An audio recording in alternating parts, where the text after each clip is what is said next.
2, 1. We've been discussing our model and the essential elements of a group session. It's also important to review, as you're doing supervision, the group sequence. So this is the sequence of an 8-session group series, or a 9 or a 10 or a 12, whatever the length is. When you're working with facilitators, it's important to ask for their outline, to really look at the sequence of the sessions and how skills build on each other. And do they have the order? In our manual, our ATP manual, there's examples of outlines. It's important for you to know when you're doing supervision to really check in with people so you know what's planned. And that outline can be shared as you do the first call before the group starts, and you can revisit it because it might be adapted and changed based on who the group is and what the group needs. And it's going to be important to do that ahead of time, because a lot of times facilitators may say, oh, I'm figuring it out as I go, and you want to make sure that they are covering the skills they need to and being mindful of the order that things need to happen. Like one example is drawings in the first group. They really help that first group sharing and identifying who we are as individuals and what we want to work on. Doing autogenics and biofeedback in the second group really sets the stage for the stress response and the physiology, and really understanding the science and the power behind all of these skills.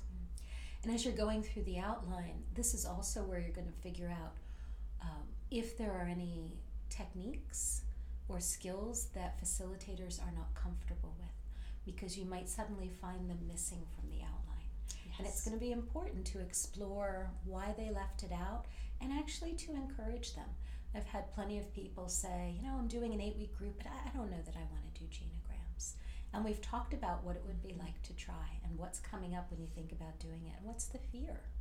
So you really want to explore not only what's in the outline that they're considering, but what isn't in the outline. Yeah, and supervision's there to help them with those challenges. I think the other thing that the outline can help highlight is, especially when there's co-facilitators, how are they sharing? How are they both working together? Is it feeling even? Because the group's going to notice that. Right. Is one person always doing the check-in, for example, because someone's not comfortable with that? Or how are they just working on supporting each other for all the elements of a group? And so there are other considerations just in general to think about as you're working with people who are leading a group. Are they doing the 2-hour group? Is it a shorter group? Do you need to talk with them about how they're going to modify the schedule in order to really meet the needs of the participants and cover all of the components? And then you're going to have to pay attention to the size of the group, and you want to be able to think through all of this with people. Right. Are they covering all of the core skills? Again, if they're using an outline, they should be.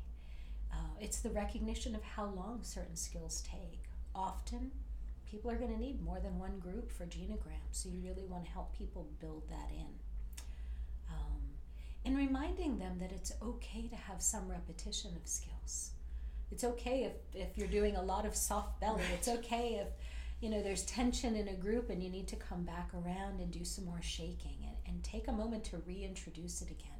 But you're really guiding the facilitator, and you're giving them permission to tap into what they're assessing in the group, and also bringing in a format that is established already.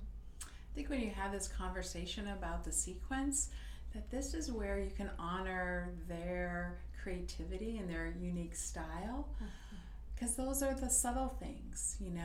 It's about, doesn't take a lot of time, but it might be about bringing in more stretching and movement.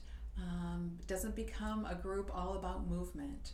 Or if you're passionate, if your facilitator's passionate about healthy lifestyles and nutrition, how they can sprinkle that in, but it doesn't become just about that. So I think it's a way to honor people and help people really learn that we want them to follow the model, because that's what we're supervising on, but they can still show up with their strengths and their creativity and their personality. and having them consider the population that they're working with, but also the timing of the group. So if you're working with people who have a lot of pain and you're doing an evening group, you're probably going to have some other considerations in terms of timing and fatigue and pain level. And so you really want to help them think through other things that they may need. And so when you're asking about the group that they're leading, you're also asking about things like timing and the group makeup. I think that's so important because we know that, especially working with kids and teens, that you need to adapt things based on who's in the group, and that might be their developmental level, that might be what's just happened in their life or their community, it might be just changes or challenges, working in schools and kids get pulled out of group, or working in hospitals where staff are trying to do this in the middle of a very busy patient day. So this is like just broadening that lens of what people are bringing to supervision. And let yourself get excited for the facilitators on their journey. Get excited for them and with them. Celebrate this whole experience of learning and deepening. Sometimes the things that are more obvious and sometimes the nuances. Generate the excitement in them for what's shifting in them and what's shifting in their abilities as they run these groups. Mm-hmm. Great.